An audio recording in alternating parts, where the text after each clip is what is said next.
breaking news that I don't even know how to address. The Daily Wire has uploaded a video, our offer to Steven Crowder, I guess officially. I love Jeremy Boring. Confirming that Daily Wire is who Steven Crowder was talking about. Wow. They put this up a couple minutes ago.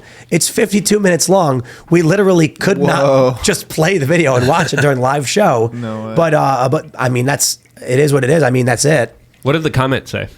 Because that's usually how I get, my news first by looking at those animated. We'll play some of it. I don't know if I can just show YouTube comments. Well, we can play it for 2 minutes, maybe. Let's play it for a couple minutes. Just launched a new initiative called. I'll start over. All right. Our friend Steven Crowder has launched a new initiative called Stop Big Con. And in the video announcing the launch of the project, he talked about leaving the blaze and all the different offers that he fielded from other conservative organizations and what he thought were the real problems with those offers. And that's led a lot of people to speculate about whether or not the Daily Wire is one of the people who made him an offer. In particular, are we the ones who made the offer that he put up on the screen and talked about at length? And the answer is yes, that offer did come from the Daily Wire. I'm not trying to hide that fact. I'm not ashamed of that fact. In fact, I think it's a very good offer. But I think there's a lot of sort of misconceptions about the nature of the offer, the nature of the points. I think Stephen misunderstood a lot of the points. And so the way we do here at the Daily Wire, we're just going to be incredibly transparent. You know that we like to have our members be a part of the journey. We live stream all of our company town halls, for example. We just find that sunlight sometimes is the best disinfectant. And so with that in mind, I'm going to talk to you a little bit about how we came to be in conversations with Stephen, how those conversations ended, and walk you just line by line through what the actual document that we sent over. Well, so I'll skip ahead a little bit. We'll only watch a little bit, but I'll jump right to where we can see he's begun addressing the contract, and we'll look at a few of his points. In order to properly address this breaking story, we'd have to have watched the hour-long video in advance, like with Crowder's video. We don't have the luxury because we're live now and it's happening, but let's play a little bit and see what he says. And so we anticipated that, and we said, Crowder will bear the burden of production, including all costs associated therewith, on all the content contemplated herein, except on the quarterly and annual content contemplated below. We'll get to that part a little bit later. It's kind of a novel concept. The quality of the production will be as good as or better than is currently existing content. This whoa, very subjective. Whoa. $50 million for the initial term, plus $25 million for the renewal term if extended. So that's $50 million over 4 years. So they were offering him $12.5 million per year. I don't think it's enough, guys, because with inflation, the amount of monetization Steven has potential, you'd have to offer 2 to 3 times that. I mean, maybe not 3 times that, maybe 2 times that. Here's my third-party statement to both Steven Crowder and the Daily Wire. Daily Wire, you didn't offer enough money. Maybe you couldn't afford to. Steven, if you launch your own company, you will make 10 times that.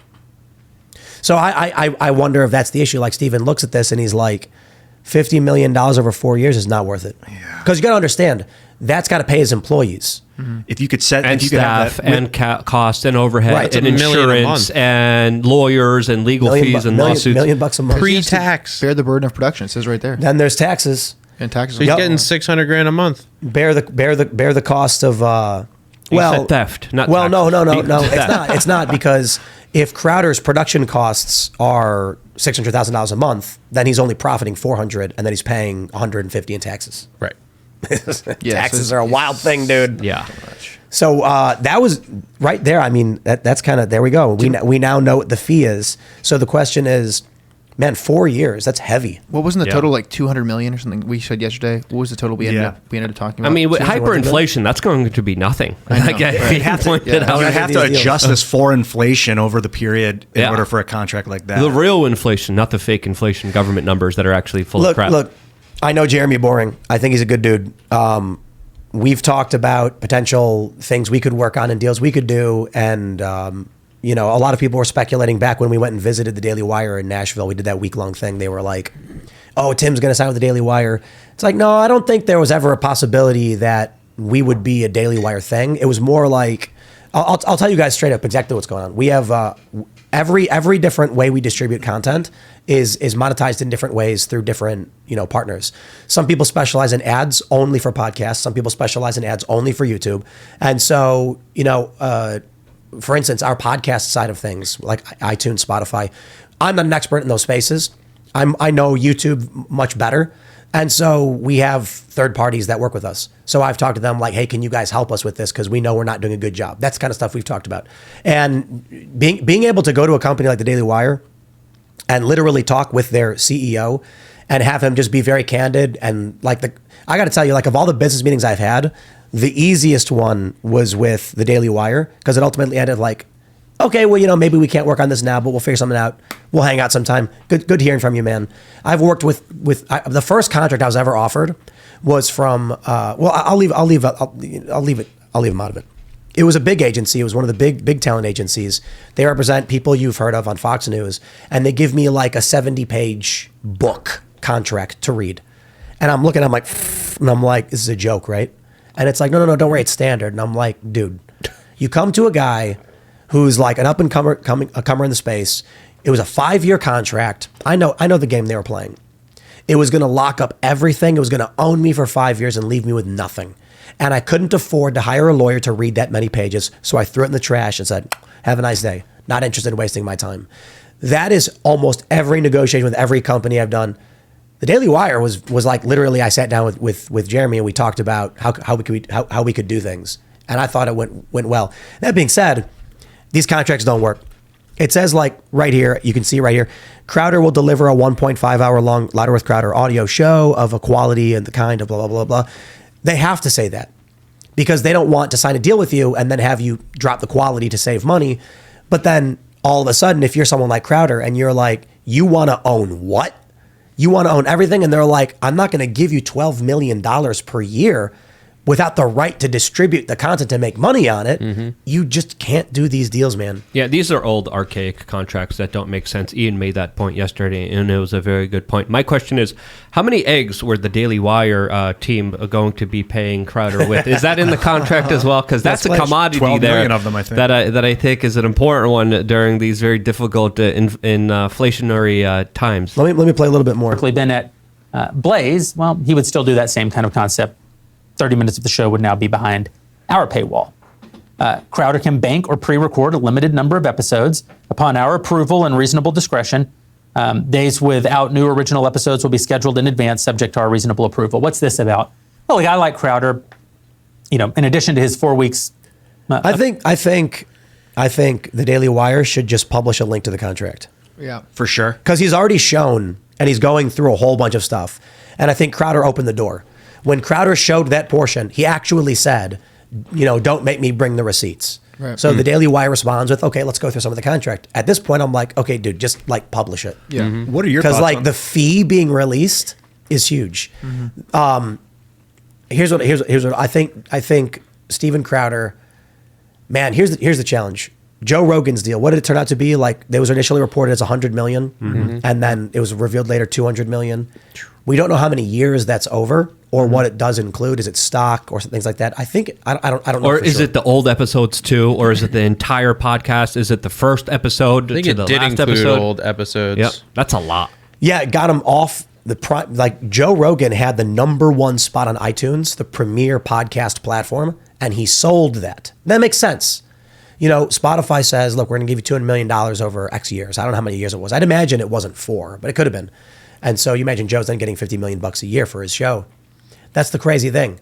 Steven Crowder's show he's not Joe Rogan, but I mean, come on, like 12.5 per year, 50 million over 4 years.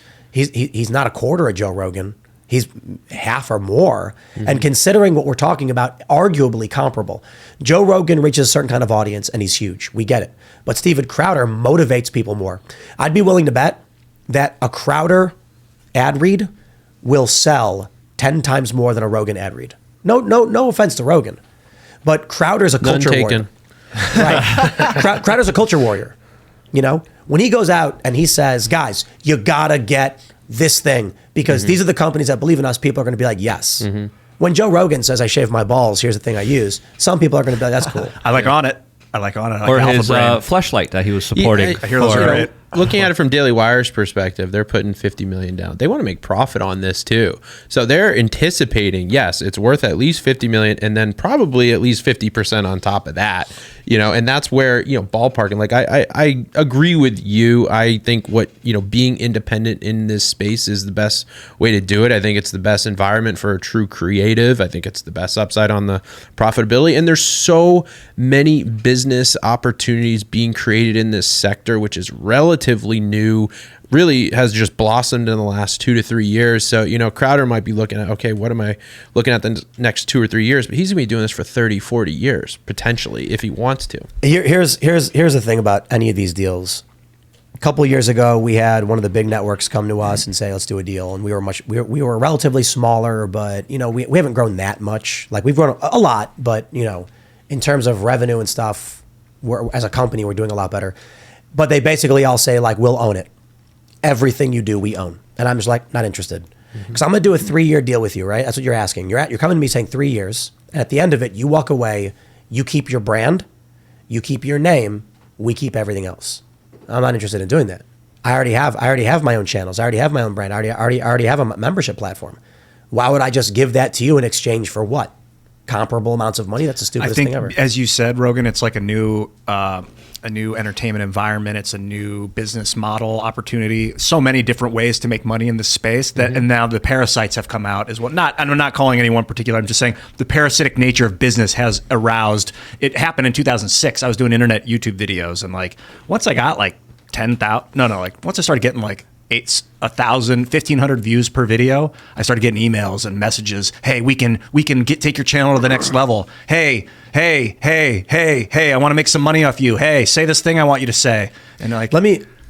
That's the end of it. I want to play this clip. I think he talks about the fee here. This is the most important part. Now, here's this section that I know Stephen was very offended by, and I think he misunderstood and therefore misrepresented.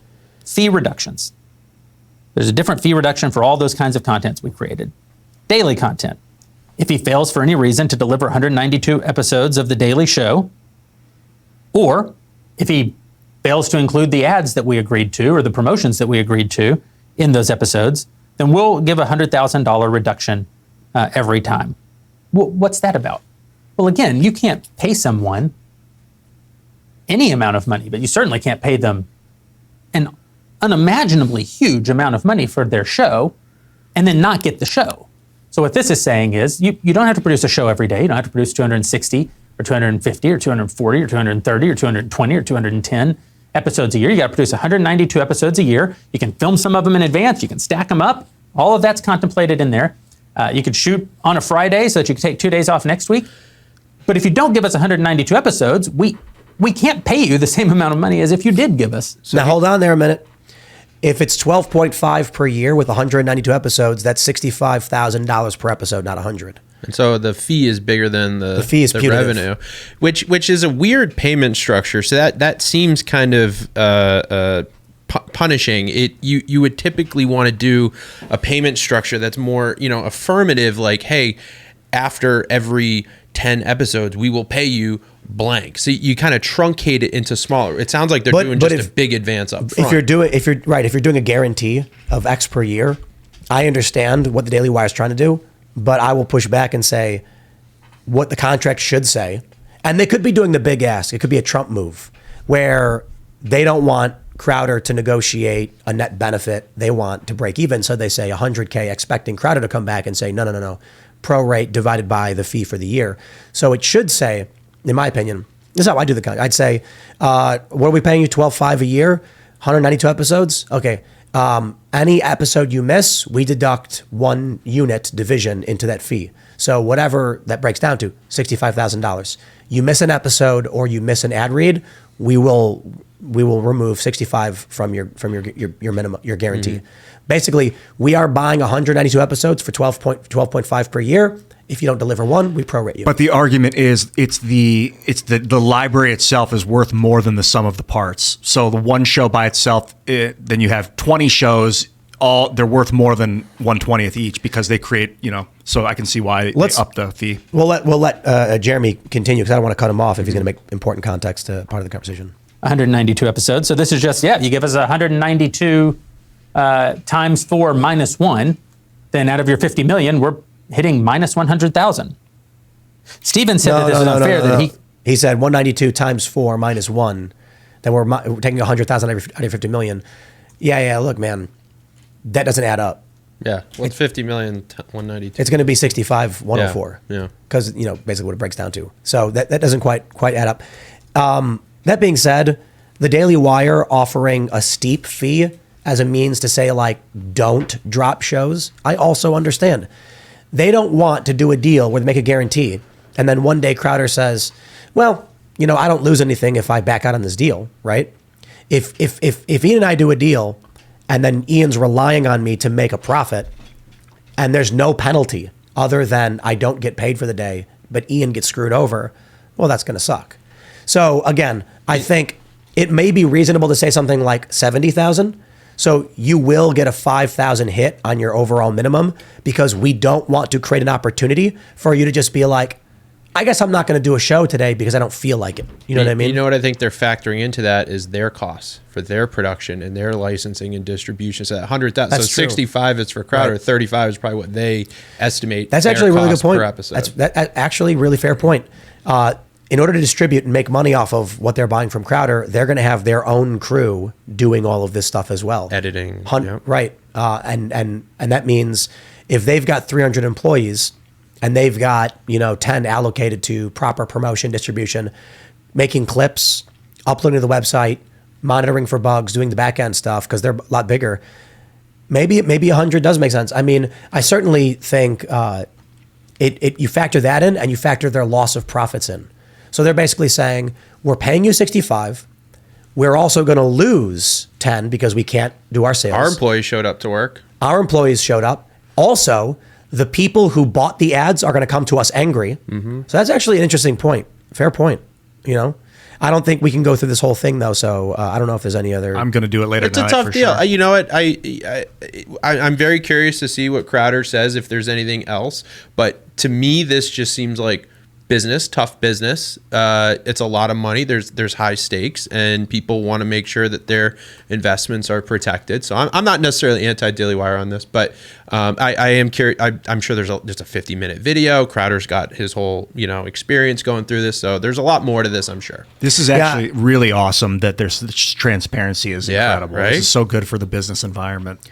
I mean, agree. here's a challenge for the Daily Wire. A lot of people are saying like you should have said anything. He didn't mention you, bro. Everybody was saying it was the Daily Wire. Yeah. And then now the Daily Wire has no opportunity to. No, they basically have no choice. And hey, it's good promotion. But Crowder was talking about how not necessarily these figures, wasn't it that they were like partnering with the bad guys or something? Well, his complaint was that. Let me see if I can actually find the part where he'll talk about it. I imagine He said the big con and that they're working with big tech. Here we go. Yeah, Here something we like go. He said something like Look, that. look. If Crowder is boycotted, If Crowder is boycotted or dropped by more than 50% of his then extant advertising partners, that is, if 50% of the money that he's making from advertisers is suddenly gone, and we're not able to replace that revenue within 90 days, then his fee will be reduced by 25% until such time as the ad revenue has been restored for a period. whoa, that is giving Crowder free money. That's insane.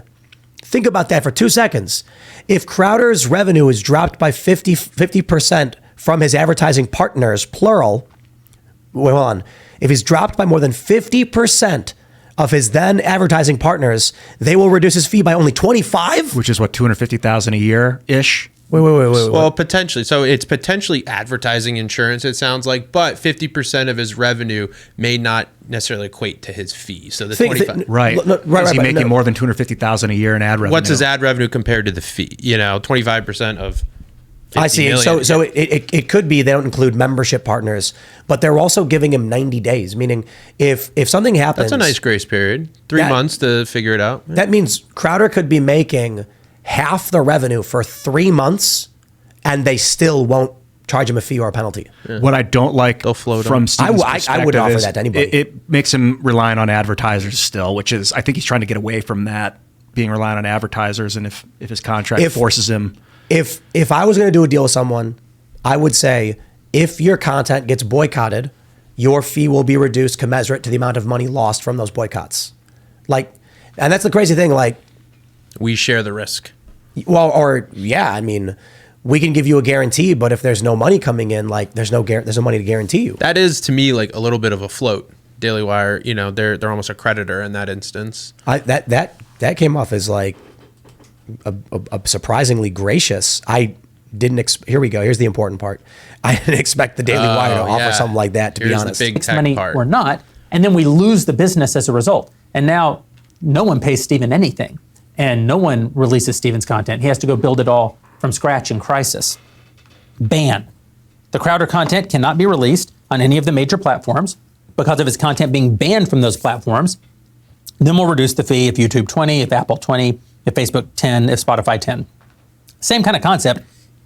If the content simply cannot appear and therefore cannot not only be used for marketing, cannot be used to grow the brand, also can't be monetized, well, we can't pay him the same as if it was. If you're making 25% of your money on YouTube and now YouTube is permanently gone, you can't make that money anymore. It's not punishment. And this is really what it comes down to. Steven's you can pay him. Philosophy Jeremy. seems you to just be. would run it at a loss if you did. You can though. I deserve to be paid millions and millions and millions of dollars, whether my show drives the revenue or not. I got to pause right there and say, Jeremy, yeah, that's the point. The reason Steven Crowder wants to do a deal with you is so that you assume the risk and he doesn't. The only, and this is why I'm saying these contracts don't make sense, because what Jeremy is saying makes sense from Jeremy's perspective, but it doesn't make sense from the perspective of anybody who wants to do a deal.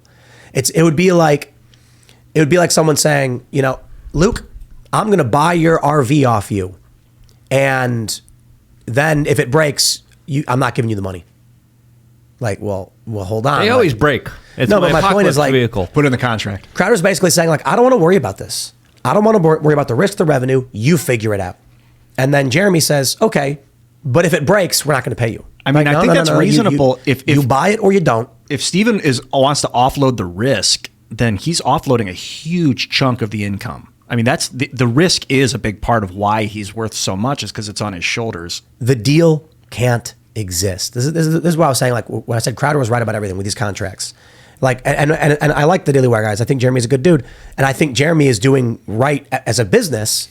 But it doesn't make sense for Crowder to sell what he has to basically here you're in the exact same position. We don't assume the same level of risk. Like you're gonna face the same risks. If you get a strike, you don't get paid. I do think there's some guarantees. Like I'll point this out. If he gets banned by YouTube, they only dock his fee by 20%. That's actually, I mean, that structure right there, I think is actually really great. That is the Daily Wire is doing some good things. YouTube is a larger portion of revenue and viewership. So when it comes to direct sponsorships, you'll make more off a YouTube read than a podcast read to a certain extent. But podcasts in the long run will make more money. It's hard to explain. Like you get more views on YouTube, so you can sell a package for more. Equal to the number of views, though, the CPMs are lower. So for them to break it down this way actually seems like there is some stuff being taken off Crowder's shoulder in terms of I wonder risk. what his angle is when he says, you know, they're basically partnering with big tech to take. This is it. Like, yeah, and so he gets penalized if he breaks YouTube's rules. But is he thinking that like Daily Wire is gonna like sabotage him so that they just are able to pay Crowder less? Like he seemed very angry about it. And I'm just wondering what. To me, this doesn't strike me as this is them partnering up with big tech to take down Crowder. Yeah, he was kind of alluding to that. We definitely need more clarification for it, because let's be honest here. The Daily Wire and Ben Shapiro do get suggested a lot on Facebook. If you look at the most shared links from Facebook, it's usually the Daily Wire, and a lot of people are asking, that's kind of weird. You know, that's kind of, what's going on here. And then we have these statements by Crowder. So, there's obviously a lot more questions here. Zuckerberg's a huge conservative, turns out. I didn't know. I have far more questions than answers. This stuff, working in Hollywood contracts, there's no market standard, especially in this burgeoning industry. So it's really fascinating to see a little bit of the inside information, because now you can say, all right, I'm this X% compared to Crowder. He was getting, it gives you a chance to, but people are making this up as we go. What is a market standard for a contract? It's all black box in Hollywood. Dude, I I know everybody. There's a lot of people commenting on that video saying I stand with Steven Crowder, and I just feel so bad for the Daily Wire because they're not bad people, and they're trying really hard. They're not the hardest of culture warriors like we or Crowder are, but I don't think they're bad guys who are doing bad things. I think Candace is hard culture warrior like you and Crowder. That's true. That's a fair point. But Jeremy's he's all. I mean, he's not all business. Matt Walsh. But he's in the business. I And Matt's a warrior. I mean, and what is a woman was extremely important. That was a tremendously powerful and very important thing. But when you say Daily Wire, you got to talk about who owns Daily Wire. It's Jeremy, Ben, and Jeremy's in the business aspect. He's not a culture warrior. But I want to clarify He's a when culture I said I general. feel bad for him. I don't feel bad necessarily about this. Like, dude, you offer a big name a contract that pisses them off. Don't be surprised if they come and they get mad at you about it, and they can wag around and be like, "This is a terrible contract." I feel bad because how do you compete with the likes of Disney? How do you do it? Yeah. It's like Disney will get people to sign up no matter what because they own Flubber, because they own decades of American cultural history. And the Daily Wire's got to build it. And it's probably just 10 times harder than managing Disney. I mean, look at what they're doing with all the Marvel stuff. Regurgitated remakes, et cetera, et cetera. And the Daily Wire has to navigate this space. And you want to know what the worst possible thing is? What was the big hit for the Daily Wire? Yeah, What is a Woman? That Matt Walsh documentary. And what about Gina Carano's film? I didn't see Terror it. on the Prairie? Yeah. So the issue is the Daily Wire is trying to break the cultural mold, take the space, and to an extent it's working. I mean, they have 1 million paying monthly members, so they're building it up. They're 20 times smaller than Netflix is. But did we hear about how tremendously amazing Terror on the Prairie was? Did we see groundbreaking virality? No, but What is a Woman did. The problem is What is a Woman is political.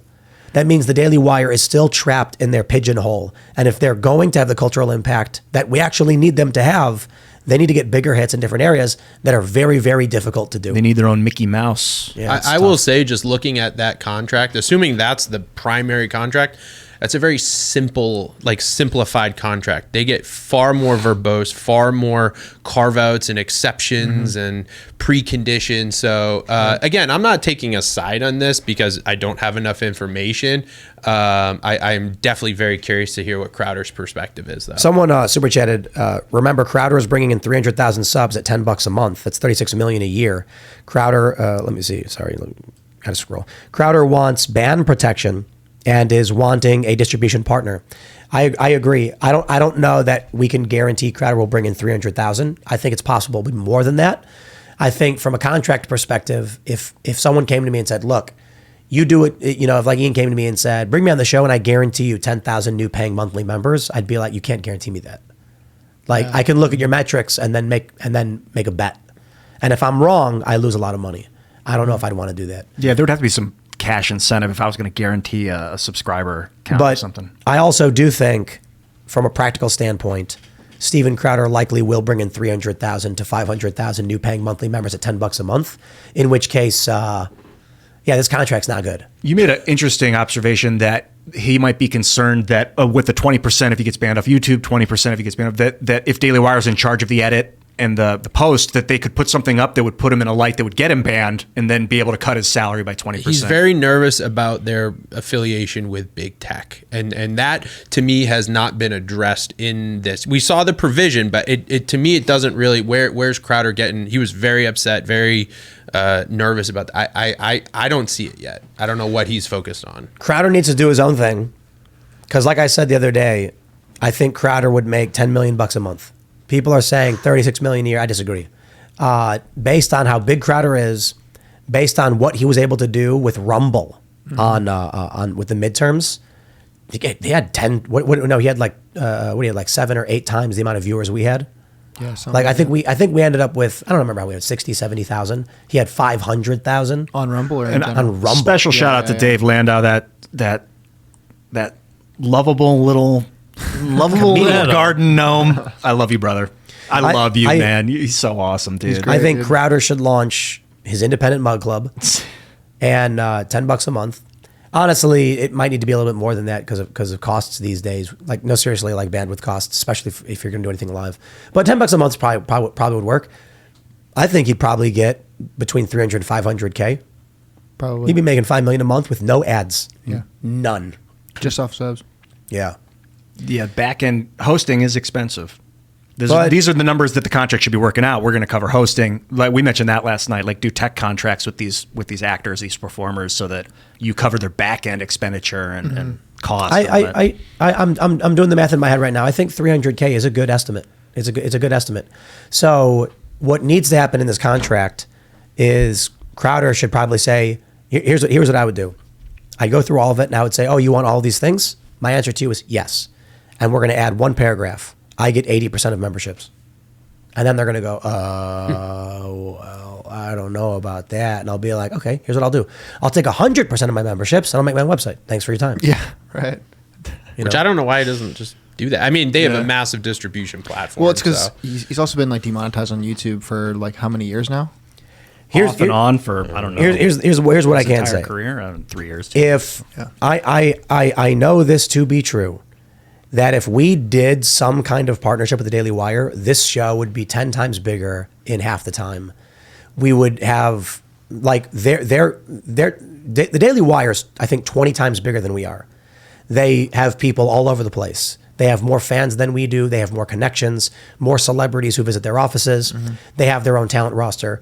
If I did do a deal with them in any capacity, and they were able to be like, "Here, we're gonna change your show," it would just like bigger studio, built by a more professional company, faster. Oh, they got those swinging cameras that come through, right? on dollies and stuff. Like we're a company here at Timcast, and we are every day trying to learn and navigate and forge this path forward. Meaning, like, oh man, we have hiccups all day, every day, and it's just like constant headaches. And I talk to Jeremy periodically, and then he's like, well, my friend, just know that it always gets worse. And I'm laughing. I'm like, he's right. Because I'm like, we're working on a project right now with the Daily Wire crew, a music project. I don't want to say too much about. We're really excited. And so I've been talking to him, and then I'll mention like, oh, we had this problem with this financial thing, and then he laughs. He's like, I remember we had that. Yeah, not 20 times worse. Yeah. And so I'm just like, if we were able to get a company like them to like just even consult, it would be huge. If we were able to have their resources in terms of booking, it would be massive. We would have bigger celebrities, bigger names, bigger connections. Yeah, in no time. But look, we're our own company. We do our own thing, and it's impossible to just. You can't just make something like that happen. Same thing is true with Crowder. Why would Crowder do a deal with Daily Wire? It's like you're saying, their production resources, distribution, and access is so massive that it would substantially benefit Crowder. However, as for who Crowder is, he doesn't need them. He can make his own website. Right. It will just be harder. It will take longer, but he will make substantially more money. Mm-hmm. Yeah. Even Rush Limbaugh worked for another company. What company? Salem Media, I believe. His whole career? At least at the end, I believe. I'm just jumping on that. But Candace Owens, one of the biggest names, and she's generally worked with Prager and Turning Point and now Daily Wire. I mean, it's just different business paths, and it's just how your lifestyle meshes with that, how your kind of vision and your creativity. I personally, I can't work for anyone. I would rather take less money and just, if I'm not going to work that day, I'm not going to work that day. Like that's on me. But if someone's telling me, hey, you got to do this, you got to, I can't do it at this point. So yeah, I'm the same way. Like, why take orders from somebody? It just doesn't make sense. I've been through that. At this stage, I'm working for the Timcast Corporation, and it's like it's a little emasculating at times. Like I'm like, damn, I can't just publish a new show. Like it's owned by Timcast Corporation, which is reasonable, I think, because I'm getting paid by Timcast Corporation, and I can always end the contract, But like, I think there's a time and place because the social capital that I'm gaining outweighs the value of anything I could do on my own at this stage of my career. But Ian, that's technically not true. It's true in the sense that anybody who works for Timcast has an agreement that anything you make related to our business, we own. That means, what do we do here? We do political commentary, we do YouTube videos, we do social media posts, we make music. We're making video games now, and you recognize that we're doing all of this multimedia stuff. However, it also states that at any point you want to do something, you need only tell us. That's it. True. Yeah. That's in the contract also. So like the point is, we can't have people work here who are going to be like, I'm going to make music for you. And then we go, awesome. And then they come out with an album, it goes double platinum or whatever, and they're like, well, I made that at home. I think It's because like, of well, dude, we hired you to make That's music for us. standard Hollywood procedure. Yeah, exactly. I But- did deals with major studios like, well, I can't say them, but they basically have first look. They own any movie you make subsequent to. If you're if you're a first time director for a major studio, they own your ass because they're like, we kind of brought you up on the map. And I'm not saying that, but but you know, I will say about Jeremy Boring and Ben Shapiro, they don't work for anyone. You know, they started that company and just built it up. I think you guys are outside looking in. You guys are crushing it. But so first look is a good way to put it. The way I describe it to everybody is everybody has to have an agreement that if you're working here, you're working for us. However, I don't want to own your music, man. I don't want to own your book. Because of our contracts with other companies, you just have to come to us and be like, I'm going to write this book. It's nothing to do with you. It's me. I'll be like, okay, yeah, I'll write up a contract saying we have no rights over the book. They're produced by Ian Crossland. And this, you're good. But there's something in the back of my artist mind where it's just knowing that I have a contract signed that owns my work and until I override it is there. It's like, it messes with me, but I have to weigh the value, like the value of, to be honest, I would do this show for free anyway. Like I've even talked with you about, like, I don't need the money. I'm not here for the money. I don't care about that. The social capital far outweighs the dollars, in my opinion. So I'm constantly doing the weight of like, is everyone's it worth being under contract? Their own decision. You know what's best for your life and what you want to do. I remember thinking when I was younger, I was like, oh, you know, I'm going to start a business and I'm going to scale it up and then it's going to be a whatever. I don't even want to do that. You know, quality of life. I don't think of how many headaches. You know, do you really just want to be consumed by your business all day, every day? I actually want some time to hang out with my wife and future kids. So it's also like all I don't want to work all day, every day. I don't want to compete with That you. break my voice. Like me and Tim both make cartoon. Like we do acting and stuff. Like I don't want to compete. I'd rather work together.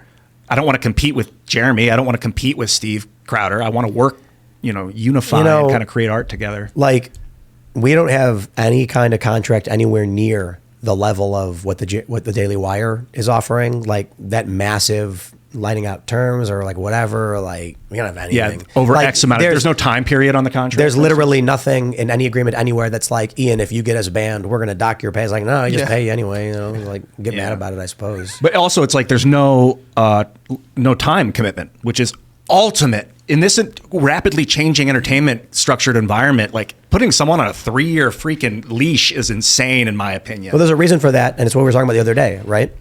So we have no term contracts with anybody who works here, and that's a huge risk on our end because I joke to everybody I'm a communist, so it's like if we invest in you as a personality, and then you quit on us, we've just lost all of our investment. Mm-hmm. And that's why nobody wants to do that deal. That's a reasonable position, though. That's standard in Hollywood. That's but the computer. That we don't have a term for anybody. Like Ian could leave the show whenever he wants to make his own thing. That's like you can get up and walk out right now. That's quite generous. The robot brain is, if I were to lock you in, then I will benefit in the future. But the reality is, I love you more as a human for respecting me and my freedom. And I would gladly hang out with you and work with you in the future. I'll tell you, I think I'm better at business than all these people. If you don't want to be here, you should not be here. And I do not want to keep sinking money into a person who's trying to leave. Yeah. Now that's wasted money. Yep. So all these big companies, they're like, look, if I'm going to invest $10 million in you, I need to know that I can monetize that for 4 years or whatever, make money off it. My attitude is, hey, look, I'm going to invest a couple $100,000 into you and the stuff you're building. And if at any point you don't want to be here, it's probably better you just leave because I don't want to waste any more money. Like if you don't want to be here, what? So like, what am I supposed to do with that? You're going to be unhappy. I think it's a better structure overall. Like again, Hollywood, it's cold and dehumanized because it's just a massive, mega publicly traded corporation dealing with a bunch of creative idiots, very successful people sometimes. But I mean, yeah, when you have a more like a family-owned business, you don't need this super restrictive contract. You have leadership, you have friendship, you have, you can do things on a handshake. A contract is just in case the worst happens. You should be able to just work things out. Do you think that someone chatted, Tim wants volunteers, not hostages? No, yes. Hell yeah. 100%. I worked for Fusion. And they had me under contract. Then they went woke, and I said, I'd like to leave. And they said, no, here's more money. And I said, this sucks. Do you think that it's because it doesn't scale like these family-run smaller contracts? They're like, I trust you. Let's work together. They don't scale because the owner loses contact with the new hires because there's so many employees. Yes, I mean, obviously, as you get bigger, you're going to lose that more personalized connection with your employees. And So it's there's no one right way to do this in any way, shape, or form. Any of these powerful voices, you guys, anyone else, it's do what you think feels right. And I think what it ultimately comes down to, what we're all doing this for, is to help save this country and save this planet from tyranny. Yeah. And this stuff is all kind of on the side. Thanks for watching this clip from the Timcast IRL podcast. Hang out with us live Monday through Friday at 8 p.m. and become a member over at timcast.com for uncensored, members-only shows exclusive. Thanks for hanging out, and we'll see you all next time.